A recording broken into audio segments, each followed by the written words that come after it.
welcome to this week's episode of I Have the Swarm, your deep dive into anything and everything related to Yellow Jacket athletics with the Big Sal Matt Johnson. I am Jon Garver, Season 6, Episode 6, and deviating from our normal schedule this week because we have an opportunity to sit down with the UMAC commissioner a little bit later in the show. And, Correct. You know, when Corey Borchardt's on campus, you adjust your schedule to make sure you get him. Yeah, it's been a kind of a quick turnaround for Corey. He was here on Saturday for men's and women's soccer, the tournament championship games, and then went back to the Twin Cities. Now he's back up here again. So he made 2 trips to the Duluth Superior area within about 4 days. Yeah, this meeting was actually scheduled well in advance. Right, yeah. And it just so happened that soccer championships ended up to be on our campus 4 days before this one. Right, exactly. And he'll be on campus tonight for women's volleyball as well. He's going to stick around for that. So, he's had a lot of FaceTime up here in the last 4 days. Never a bad thing, though. Corey's a really good guy. Yeah, always good to have conversations with. And he's just a real friendly, really good representative for the UMAC.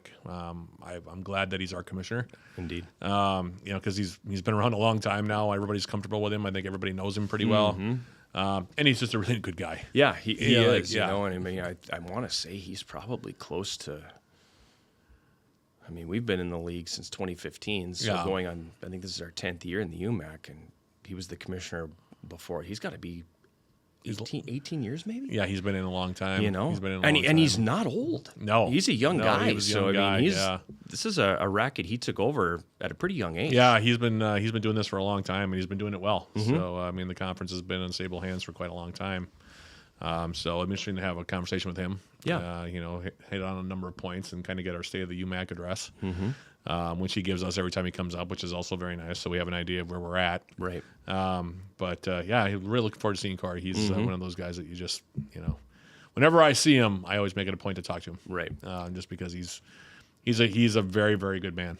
So yeah, he's a good representative. And you mentioned being up here for soccer championships, so we might as well start there.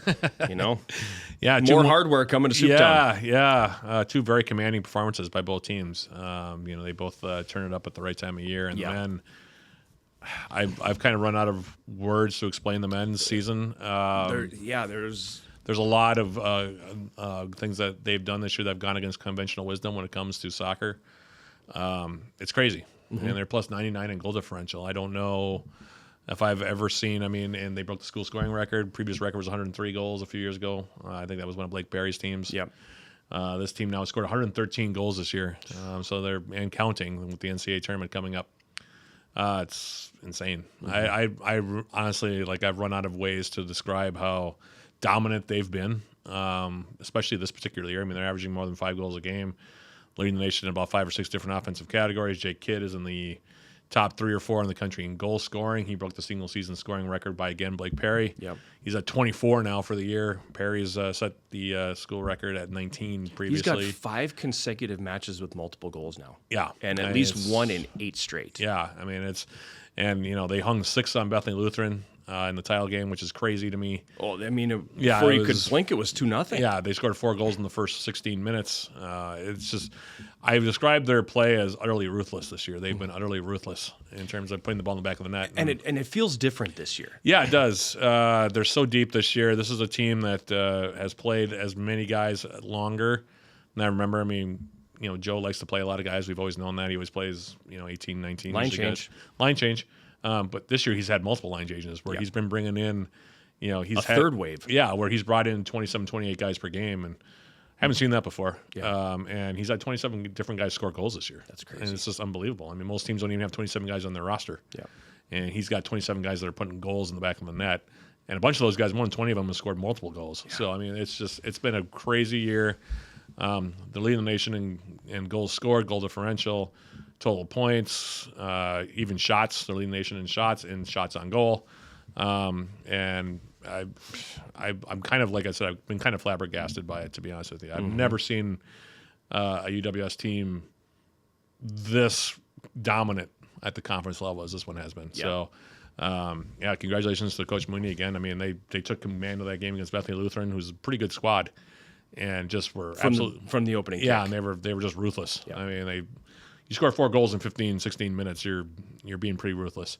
And so they took care of business, and now they're off to the NCAA tournament where they'll play North Park. That'll be an interesting game. Yeah. That game I think is on Saturday, isn't it? Yes. Yeah. Okay. Yep. So, yeah. So good luck to them in that game. The women, of course, just hats off to them.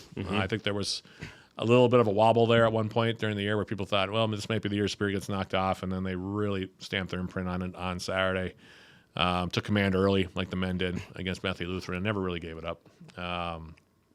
It's a testament to Allison and her team. 12 seniors on this squad. All of them now have been nothing but successful in their entire careers here. 4 straight NCAA tournaments for them. And they got the number 3 seed in the region or in their quad or whatever. Yep. They're taking on Carleton, which is actually not going to be too unfamiliar an opponent. They've played just about everybody else in the MAC this year. Yeah. So, I think they're pretty comfortable going in. Carleton's going to be a huge challenge.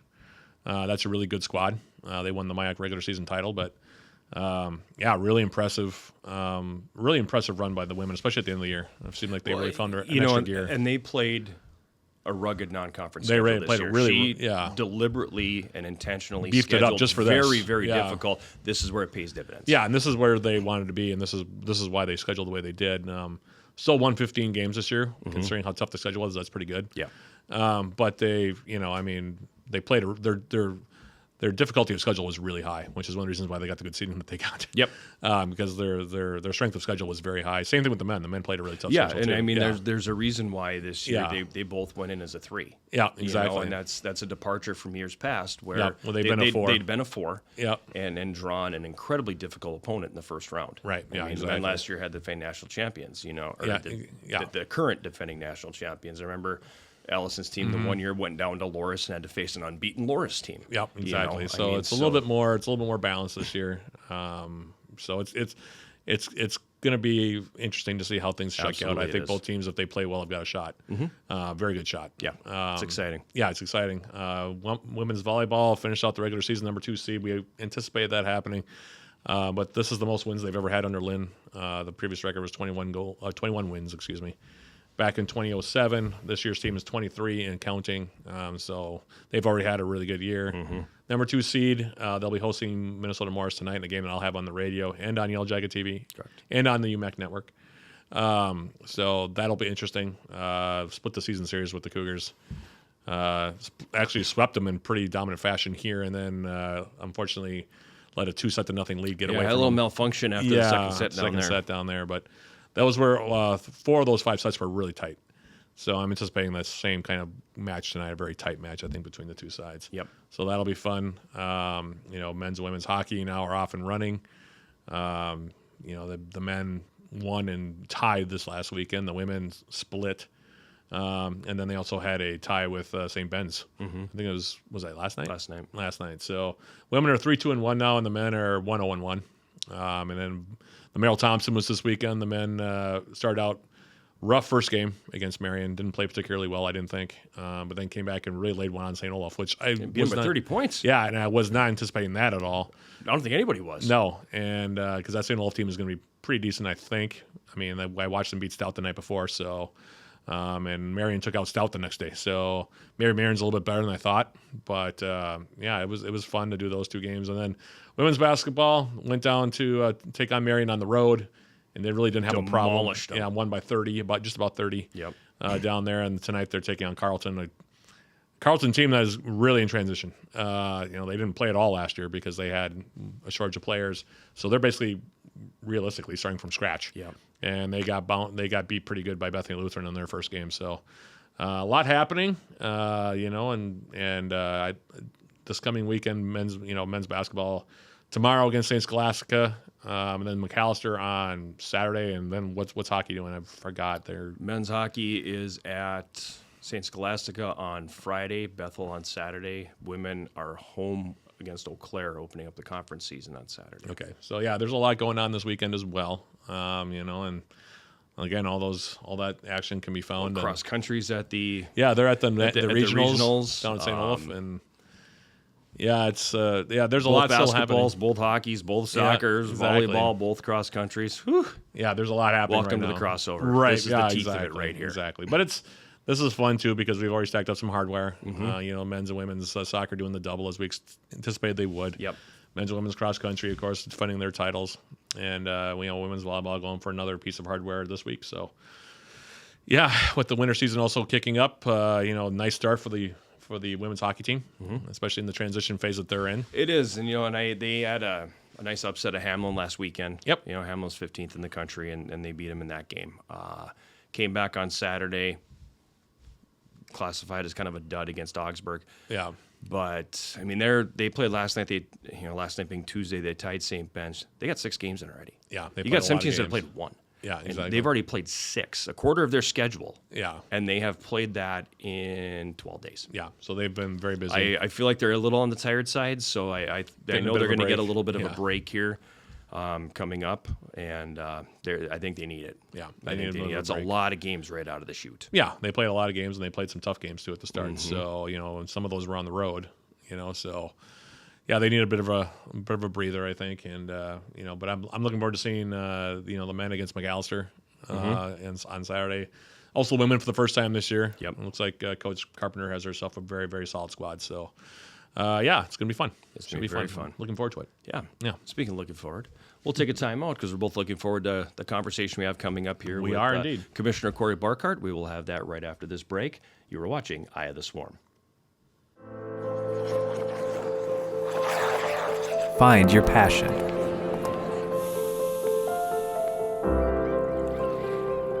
Find your people.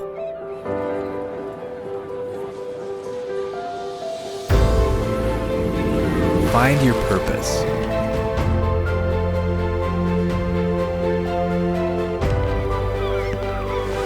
Find your superior.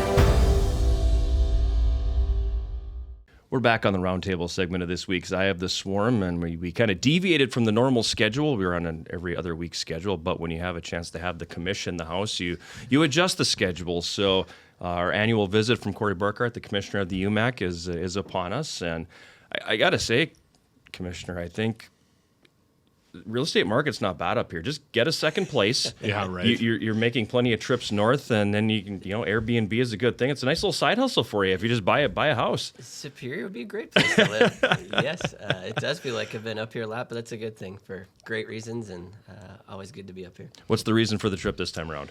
Yeah, we mapped out today as a visit day and campus visit in terms of a lot of different meetings, different parts of campus, but also knowing potentially, and came to fruition, that volleyball could be hosting a tournament game or match as well, a semifinal tonight. So that worked out well to kind of tackle both areas. And it's something you do basically with every campus, correct? You try to make at least one trip up and get a chance to meet with presidents, chancellors, FARs, the athletic staff, SAC, all of those different groups. Yeah, we try to, as much as we can, pack in the day, different meetings in different parts of campus, from athletics, coaches, and staff to admissions, financial aid, advancement, just different aspects of NCAA developments or compliance pieces.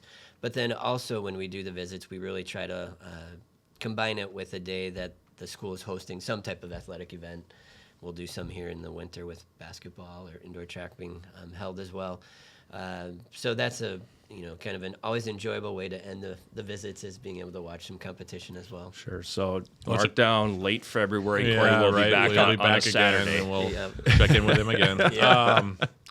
This was a quick turnaround for you because you were just up here on Saturday. Did you have to go back and then come back again? Did you make a round trip here? I did. Because I was thinking about this because I knew you were coming on Wednesday, and I was like, well, so Corey's here for the soccer championships, and then I was like, boy, he's going to be locking a lot of time in the car here. Because I was thinking he's probably not going to stay all the way till Wednesday. Is No, he? that wouldn't make it much Yeah, sense. that wouldn't make any sense. Is he just hanging out in Superior for a couple of extra days? I don't know. Could be worse places to be. Right, yeah, but that's a quick turnaround. So you've gotten your fair share of road miles this week. I have. I live on the north end of the Twin Cities in Blaine, so from my house, actually, to the Superior campus, I have it down 2 hours and 5 minutes. Okay. To the Not bad. minute. That's so not bad. That Yeah. really isn't too bad at all, and it's a fun time of year in terms of just postseason tournaments and championships. It's a lot of days, nights on the roads this time of year, but it's also some of the most enjoyable weeks, and certainly don't mind coming back up again today. Well, you didn't have as many overlaps either. I know in the past, sometimes volleyball and soccer have been going at the same time, so you've had to split it up. This year, there are different weekends, so it makes it a little bit easier, I would think, for you from a travel standpoint as well. Yeah, selfishly, it's nice that volleyball's been pushed back a week later, so the whole conference tournament championship, which plays off the NCAA championship dates, being moved a week later into November, has allowed us to be at both soccer and volleyball, and no complaints being able to be at more championship events. So soccer, there's definitely some discussion at the national level looking at maybe moving soccer back a week so then it'd be the same again as volleyball. But my sense is that might not come to fruition, just field quality and postseason quality of games being Midwest, Upper Midwest, Northeast, parts of D3 country, I think is going to maybe stop that or roadblock that from happening, but we'll see. Well, I know that the last week that we just had, John was very happy that volleyball got pushed Well, back. and I'm thinking in my head as he's talking about that, going, I don't know how we would have staffed Yeah, that. I don't know how we would have turned the gym around quick enough from the basketball tournament to a volleyball match. Right, yeah, and that was sort of how we could have staffed that for a 7th home game on Saturday. Yeah, you Your made Saturday that. was a Yeah, you made that much easier. That situation made it much easier. I don't know. I mean, we were basically going by the skin of our teeth as it was. If volleyball had been last week, I think our heads would have collectively exploded because we didn't need anything else to do. As an athletic department or even as broadcasters. I had 4 games in 2 days. John had 2. Actually, 4. You had 4 as well. 4, yeah. And then we would have had to try to fit volleyball in there somewhere. I don't even know where we would have been able to do it. Yeah.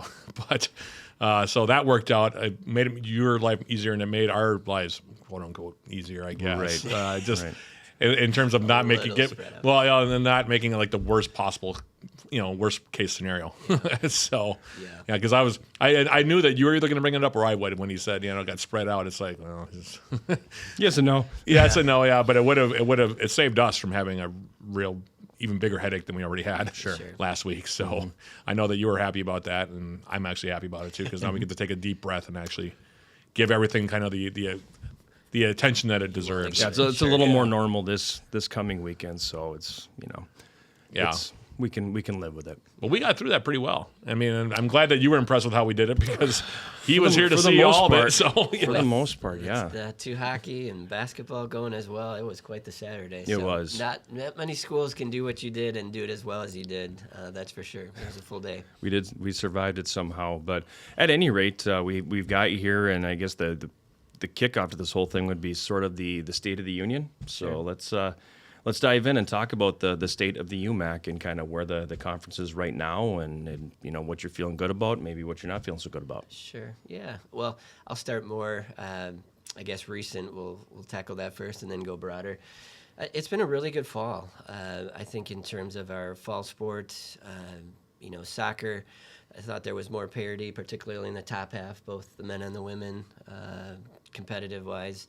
More closer games in terms of that top half in particular. So it's fun to see that from a soccer standpoint. And then volleyball obviously has been, very competitive. Those top 3 in particular, beating each other. And I think any of those matches between Superior, Morris, and Northwestern, could have went either way. There was several sets where one team was winning late in the set and the other team came back.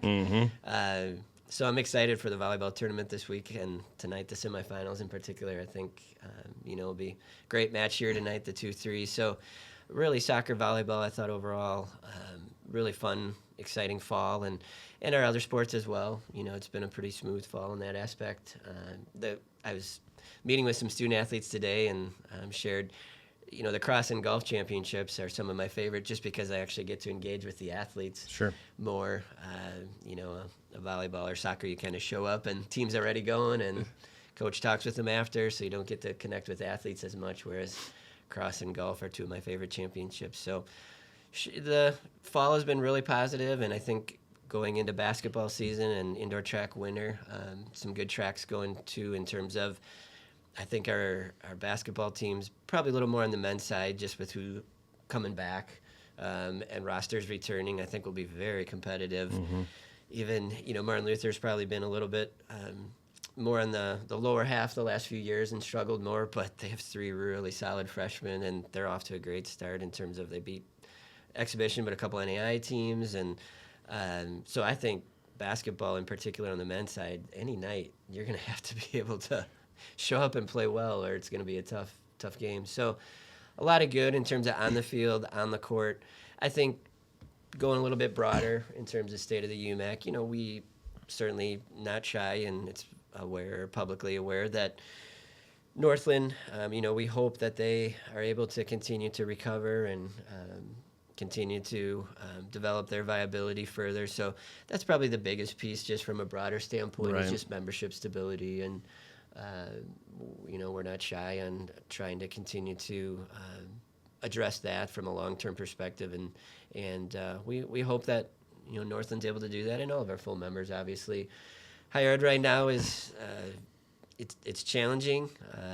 It's a tough place in terms of just enrollment, where many schools are, and we hope our schools can continue to kind of come out of COVID and build enrollment and return to a point of hopefully really just good health and long-term viability, not even just athletically, but generally speaking, which Right. ultimately impacts athletics. Well, it's the word we've used is volatile. Yeah. Because it's a very volatile landscape right now. With I feel like monthly, Yeah. school ABC is closing. The next month, DEF is closing, and Yep. we're obviously not immune to that around here. We saw it with Finlandia. We nearly saw it with Northland. So, what regionally is the region healthy? Are you seeing, hopefully everybody within this region that the UMAC plays within, or is it a healthy group of schools?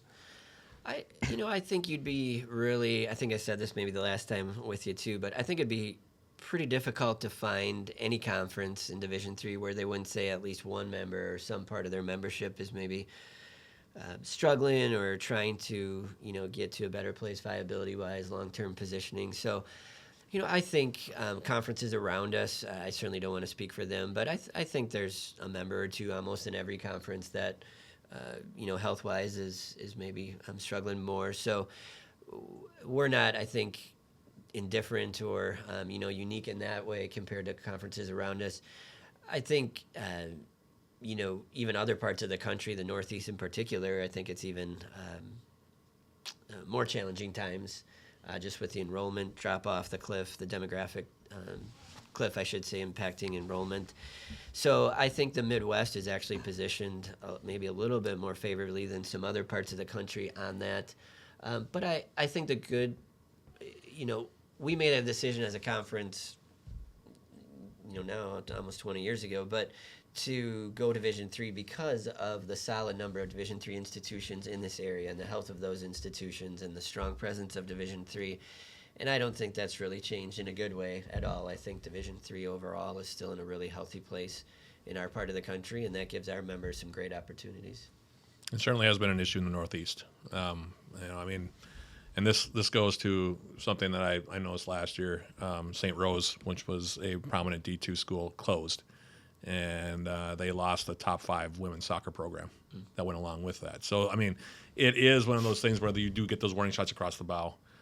They announced they were closing right around the same time that Northland had said that if we don't get this much of an injection, we're gonna close our doors as well. Finlandia going down 2 years ago. I know that was sort of another warning shot across the bow for everybody. And John and I talked about this too. St. Francis of New York, just getting rid of their athletic department was a huge deal because they were Division I. Yeah. So that was another one of those where it's like, they're in trouble. When you're having to close a Division I, a full-fledged Division I athletic program at a school, that's showing that there's some strain in the system. And so it's one of those things I think where there is legitimate concern. And I know, with the Northland situation, it's tough right now. They're still trying to keep their head above water. And I don't know what the long-term viability is there. I know that they've made some very strong, I don't know what I would term them, because it might be the wrong word to use, austerity cuts in terms of trying to cut back on their spending as much as they possibly can, still maintaining an athletic department. I know that they hired a new women's soccer coach. They didn't have a team this year. And I know her well. I covered her when she played at Northland, so I know Ann pretty well. But it is an ongoing challenge, isn't it? It's something that is constantly being thought of, isn't it, by just about everybody across the country. Yeah, and I think what's unique or interesting about that challenge is our student athlete populations continue to go up on all 8 of our full member campuses. Now, I think 11 years, every single campus, their student athlete population numbers have increased. So, athletically, certainly those rosters and health overall continue to be in a positive place. It's that general student number that's going down, but ultimately the health of an institution, is going to be dependent on that general student number too. So it's an interesting dynamic in that I think our presidents and our chancellors and our institutional senior leadership groups, they certainly recognize the value of athletics and the importance of it on their campus, and how to utilize it. Yet they can't play an athletics card every time a decision has to be made, or a campus decision. They're navigating a lot of different views and challenges of limited resources. So ultimately, I think athletics gets affected. It does get affected by the health of the institution, even though I can't speak for every conference, but at least for ours, our student athlete numbers are in a really good place in terms of continuing to grow on each of our schools. How has the online student situation affected this as well? That's another question I have, because I don't know enough about the online thing to know, what the cost is comparatively to living on campus, all that kind of stuff. Because I know that a big part of this is funding. In fact, that's the major thing. Can we actually meet our obligations financially? Is the big question. And John, you might know this better than you clearly know it better than I do. And Corey, you might know it. You probably know it even better than John. Maybe I don't know, and studied it a little bit. But how has the online, I don't want to say the invention, but the tendency towards more online, how has that affected it, in your opinion? Yeah, you want me to? You start. You go for it. You go for it. I think just pure numbers, your overhead is obviously lower with your online programs and your non-traditional type programs. The overhead costs are certainly lower, so it's a financially more attractive type of education delivery.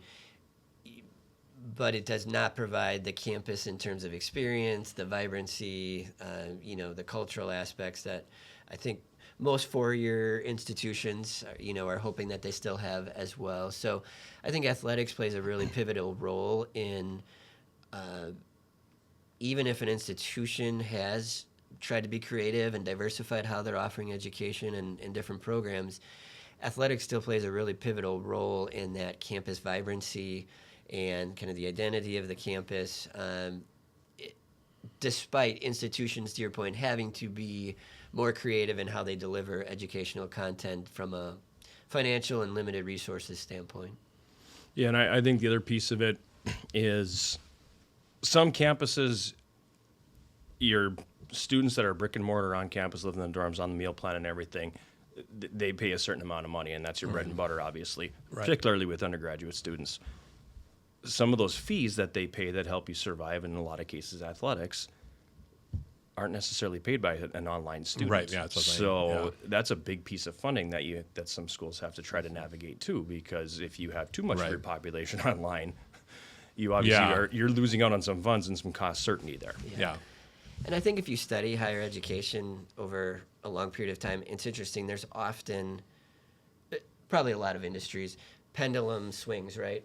So we probably are in or have been in a period where the non-campus experience, the pendulum has shifted more towards that or swung towards that, remote, distant, online type offerings.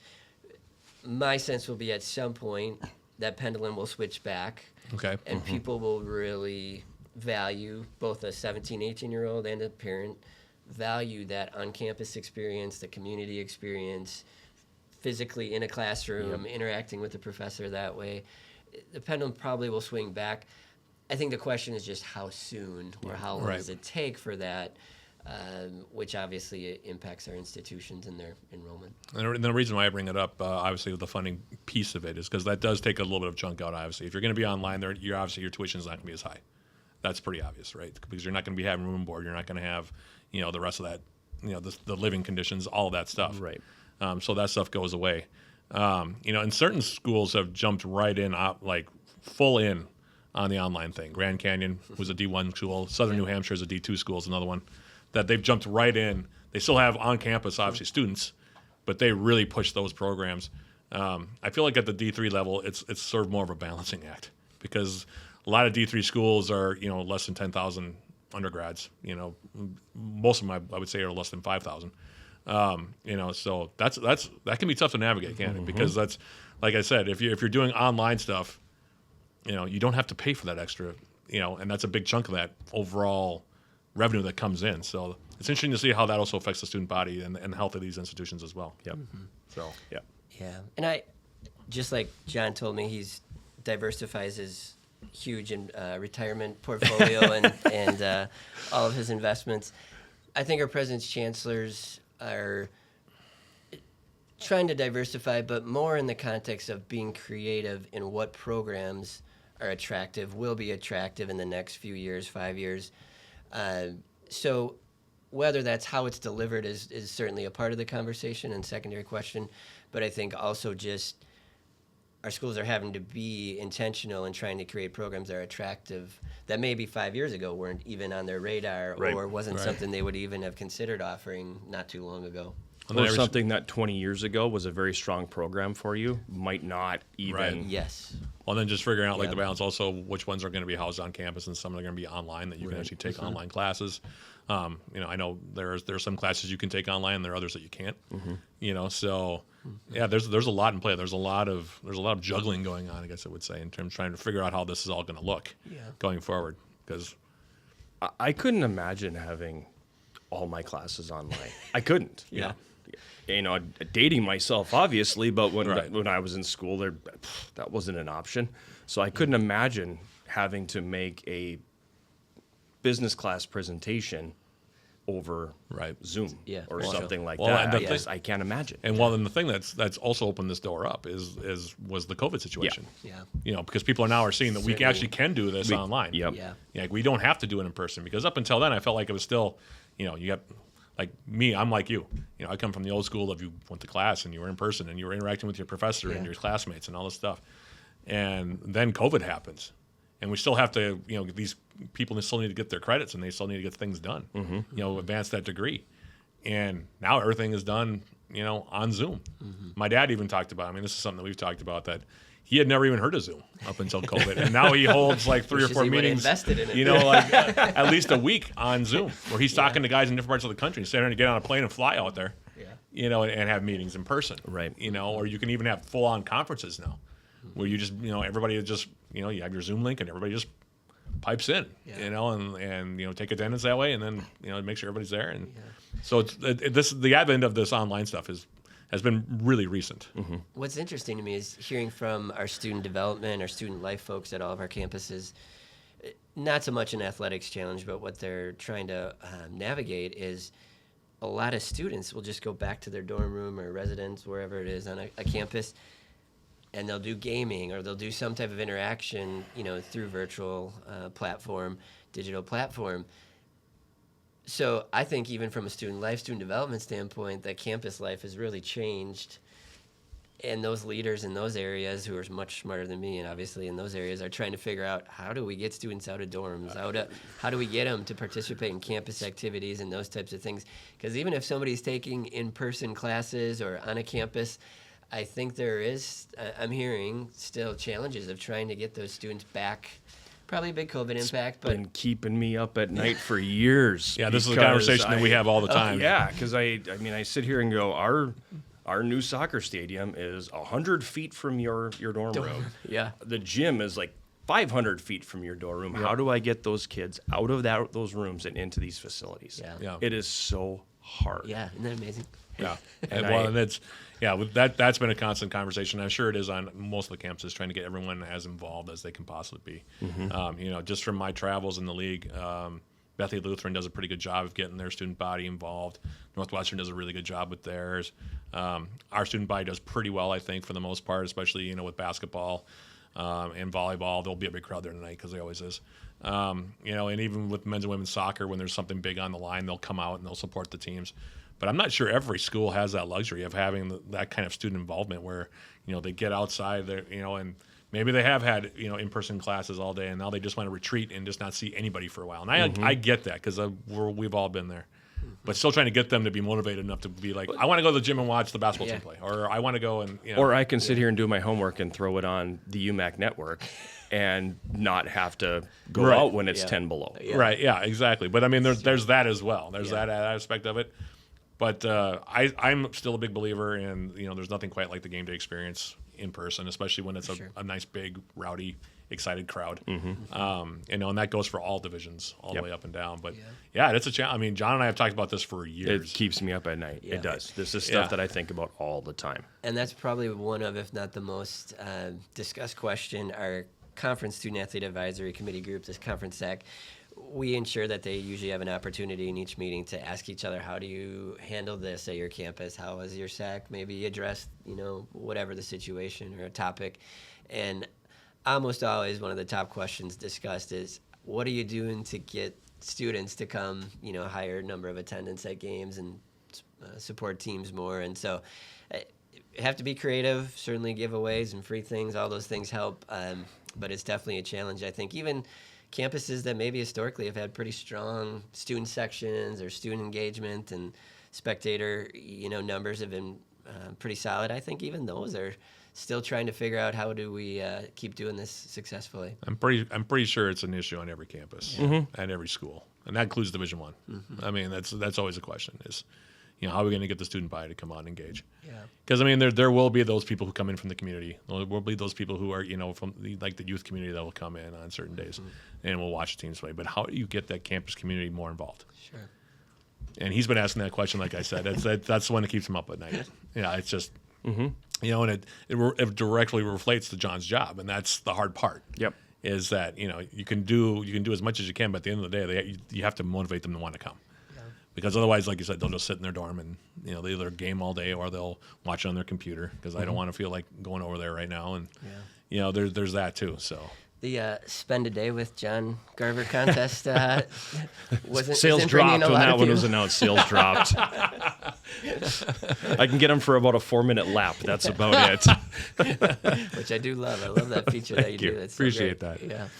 Let's go a little more national, I guess. Here you said conference, and that kind of tripped my memory a little bit. The NCAA convention is coming up, and there's always legislation that's on the floor and debates being had and everything. What are some of the pieces of legislation that are coming up for vote this year that could have an effect on the conference? Sure.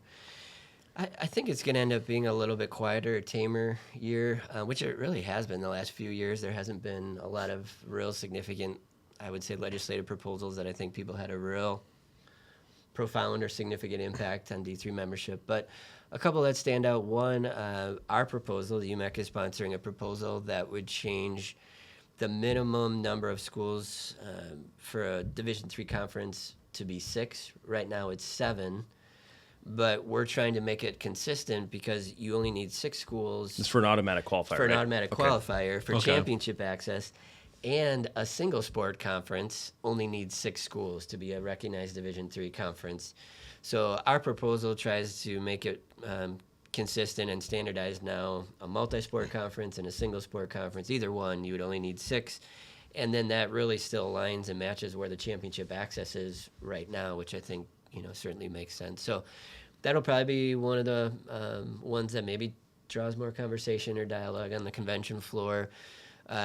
One that's very student-athlete focused or, geared is right now 2 conferences share a national SAC rep. So the MIAC and the UMAC share in that for 3 years, the national SAC rep will be from our conference. But then when our term is done, then the national SAC rep would be from a school from the MIAC.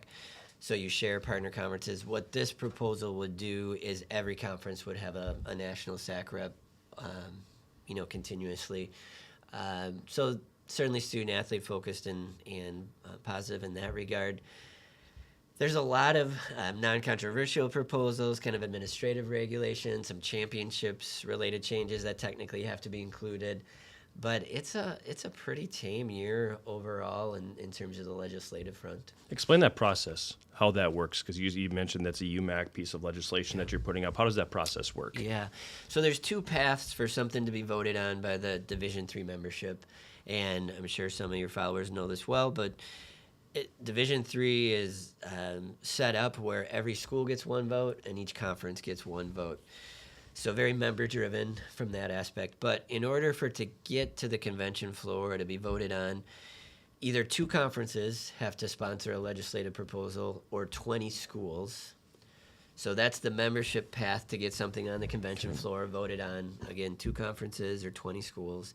Typically, the vehicle is done through the conferences, versus schools having to work together to do that. The other path where something can come to the convention floor would be through the NCAA governance structure, so through some of the committees like the Division III Membership Committee or the Division III Championships Committee or the Management Council, President's Council. They can sponsor legislation as well that ultimately is still voted on by the membership, but it comes through kind of the committee process or the governance portion of Division III. So this year there's really only 3, I think, membership proposals, 2 I hit on. And then the rest are more from the governance structure that are much more, I would say, just kind of administrative regulations, cleaning up non-controversial type items. It's an interesting process. It is. I've been able to sit in on the floor one time, and I just thought it was really interesting to watch Sure. how the whole thing worked and all that. So it's a pretty interesting process. Well, the other thing that is interesting, you brought up the MIAC. I didn't know that. Is that pretty typical, or is that something that's unique to the UMAC and the MIAC is to partner up on some of these things? Yeah, that's across right now. Okay. So all Division III conferences, there's 2 that partner together, and the national SAC rep bounces back and forth between the 2 leagues. So Okay. Typically, not always, but typically they're geographically, it just makes sense in terms of that individual, if they can make it to meetings or having a better sense of members in both leagues, familiarity. So usually it's geographically driven, the 2 partner conferences, but I think there's a few exceptions where maybe they're not right in each other's backyard. It would make sense, too, for us to partner with the MIAC just from a geographical standpoint, Yep. considering where our membership is and where their membership is. Yeah. So it just makes it, I mean, and in that, from a strategic standpoint, would help us, too, just because the MIAC is a very well-established conference, and, we're still growing as a league. But that's interesting that you brought that. I had no idea that was how it worked, so that's interesting. Yeah, You know? yeah, and it's been really positive in terms of if the national SAC rep came from our conference, they've still often attended MIAC meetings and tried to help answer questions or speak to proposals, and vice versa. We've had some fantastic MIAC student athletes that have been a part of our meetings when it's their term, having the national rep. So yeah, it's worked well. I think the question is, right now, it's a smaller number on the national SAC group in terms of around the table, taking positions or, working together. Can 43, 44 people now work together if it passes? Do I think they can? Yeah, I'm sure, absolutely. Those student athletes are just quality and some of the best of the best, so they'll figure out how to. But just from a practical standpoint, that's probably the biggest change is now instead of 20-some, trying to work together, find consensus on an issue or topic. Now if it passes, you're gonna be looking for 43, 44 people. That's a lot of points of view in one room. Yeah. Yes. Yeah. That's plenty. Yeah. I see on the swag here, there's the new UMAC logo. Yeah. So obviously, since the last time we've had you, there's been a rebrand. There's been a network launched. It's been a busy stretch for the conference. So talk about some of that.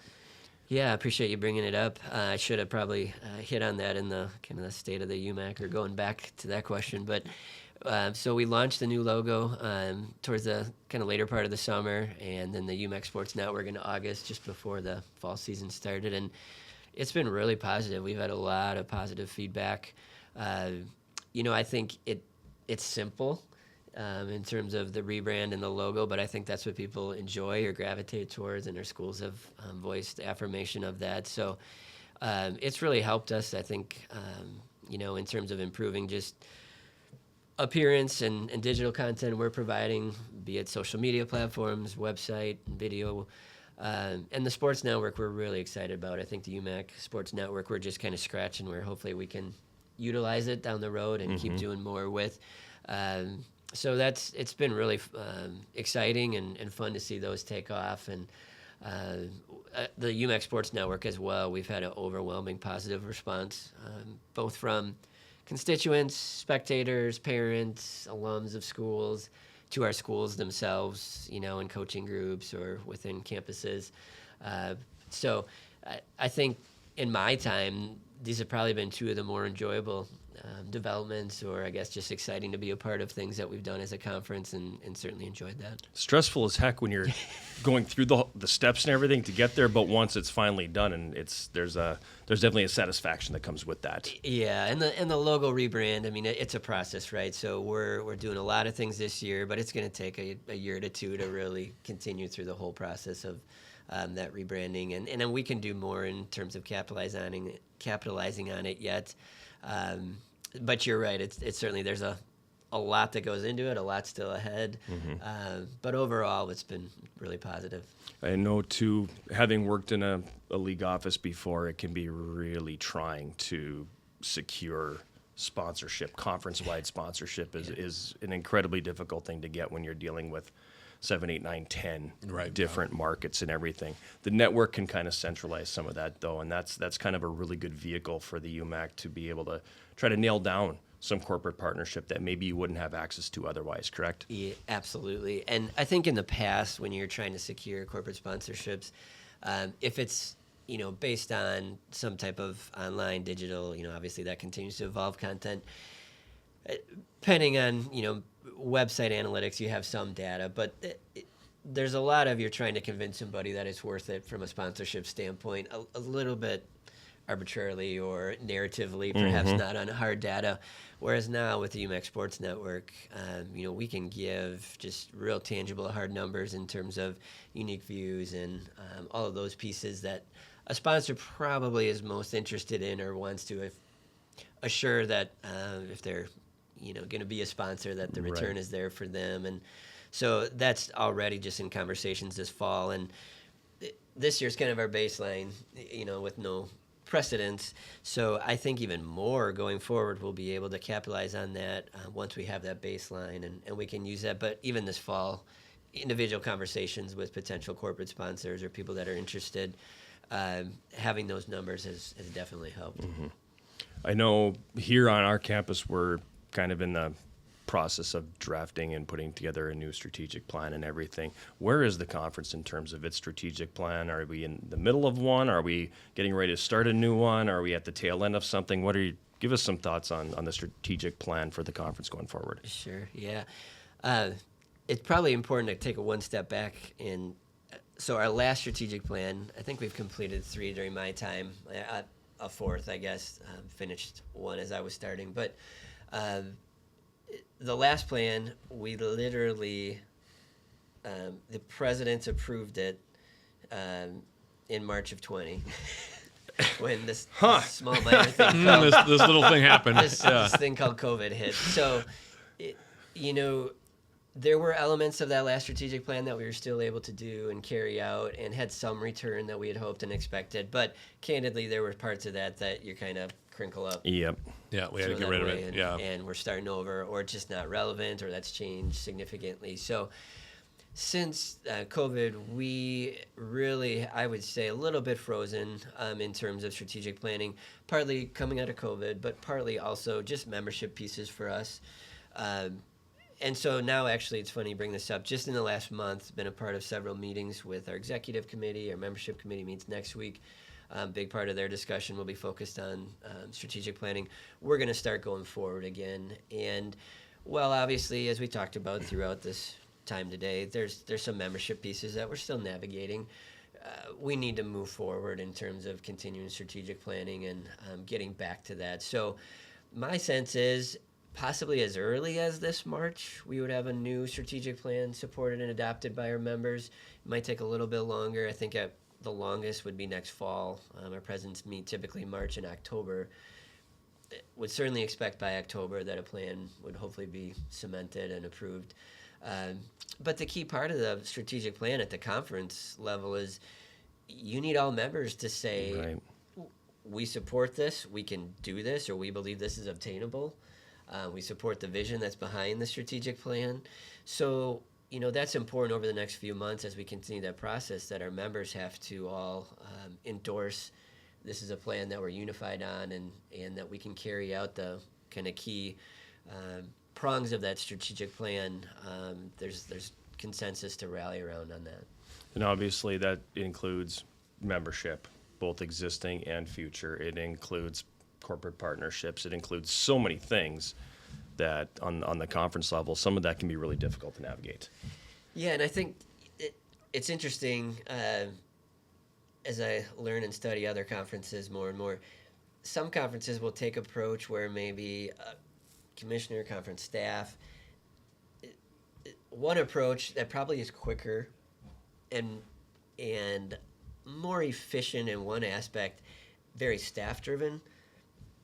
They'll pump out the plan quickly and probably get it through the steps in a more timely manner because there's not as many people that are part of the conversations around the table. And there's positives of doing it that way. There's Sure. certainly some pros. I understand why that. The other approach is more member driven, where whether it's the president's group or the athletic director's group or other groups, much more everybody's around the table pouring into that plan. The process feels like I had an opportunity to speak into it. Mm-hmm. I agree with where we're going because I had an opportunity to contribute. So that's that line that you try to navigate of membership feeling like it's very much a membership strategic plan. At the same time, there still has to be some time element that we need to keep it moving, Right. moving forward. You don't want it to get bogged down. So over the next few months, hopefully we find that maybe that sweet spot of kind of navigating the middle ground of members feel like it very much is a member-driven strategic planning process, but we don't get too delayed. Yep. Here's to hoping that there's not a global pandemic that steps in Yeah. and derails this one. Right. Like there Yeah. was on the last one. Right. Yeah. I know Nick's kind of got your entire day planned out here. I've been watching the clock, so I know that our time is coming close to an end. Any final thoughts or anything? I'm really excited as a conference where we're at just the last 6 months and what I think is ahead. While certainly membership challenges and long-term membership positioning is pivotal, I also think our current members, there's a lot of positive things going on. And I think even just from a competitive standpoint, the new NPI developments in terms of Division III championships and how the rankings and selections for that will be formulated, I think positions the UMAC even better than the previous structure and system. And as evidence, our soccer teams were typically in the top 8. Superior men, especially this year, I think literally one tie or win, and they're probably more in the top 5 of the region. I should have noted in the region. I mean, volleyball, both Northwestern and Superior were pretty much in the top 8, 9, all fall of the MPI rankings.